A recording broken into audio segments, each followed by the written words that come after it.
Now, one thing I'd like to do is compare lakes and grasslands and forests for these three different types of efficiencies that we covered, and try and understand why we're going to see differences between lakes and terrestrial ecosystems, and then something different between a grassland and a forest.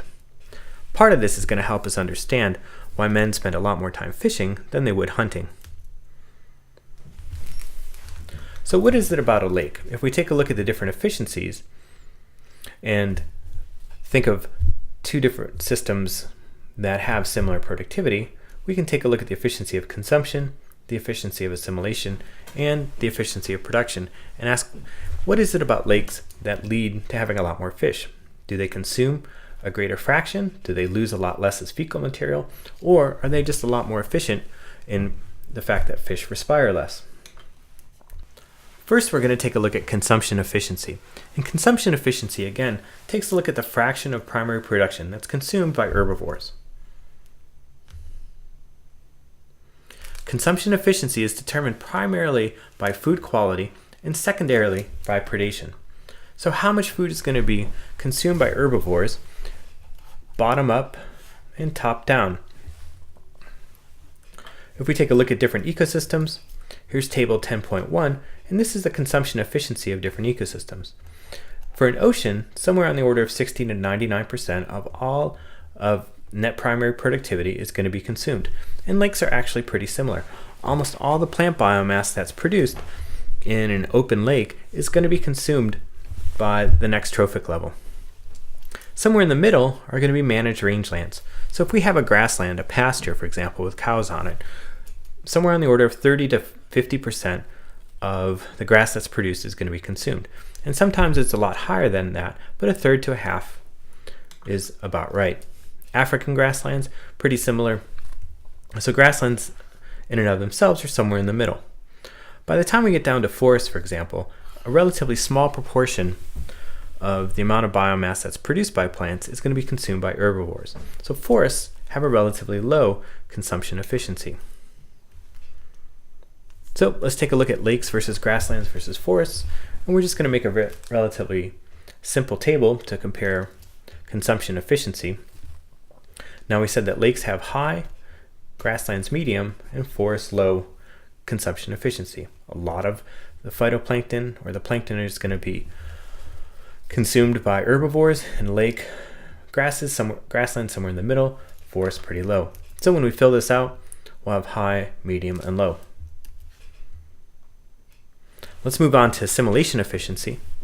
And essentially, assimilation efficiency depends on both the quality of the food and the physiology of the consumer.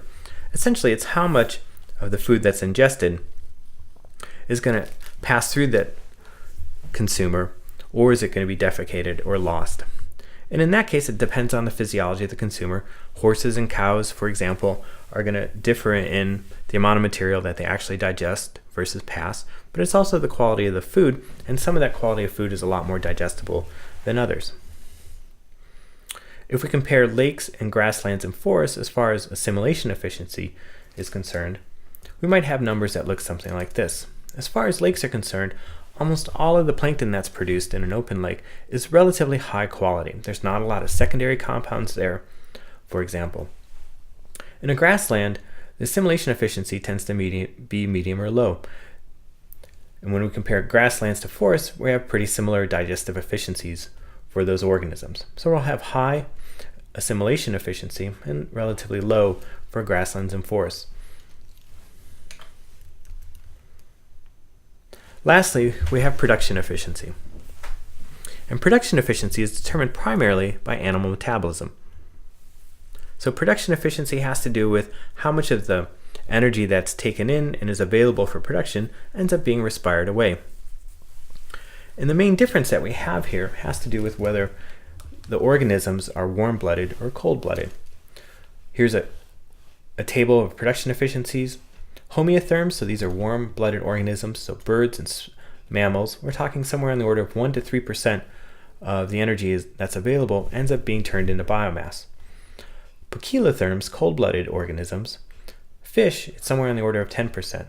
Insects could be a lot higher, 50% of the energy that's taken in and is available for productive purposes is actually used for production as opposed to being respired away.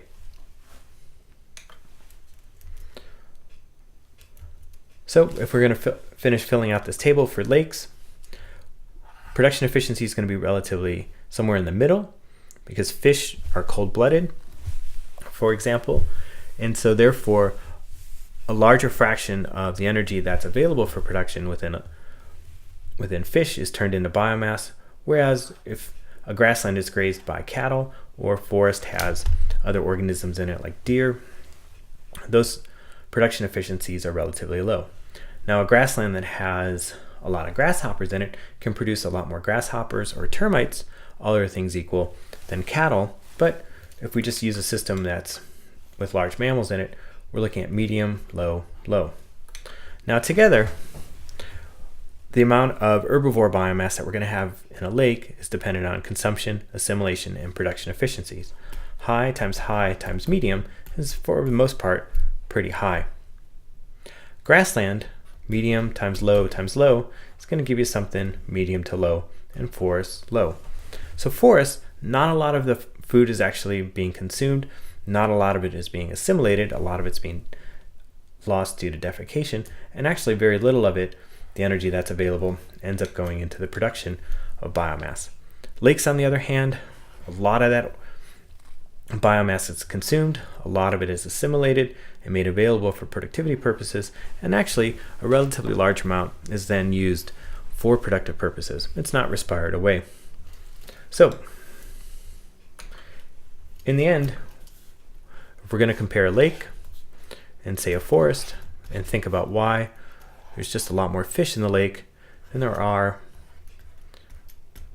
animals in the forest, well, part of that has to do with the efficiencies. And there's a lot more efficient transfer through the food chain and assimilation within a lake than we get in a forest. And so therefore, you're going to have a lot more time to spend looking for fish than you are hunting for animals.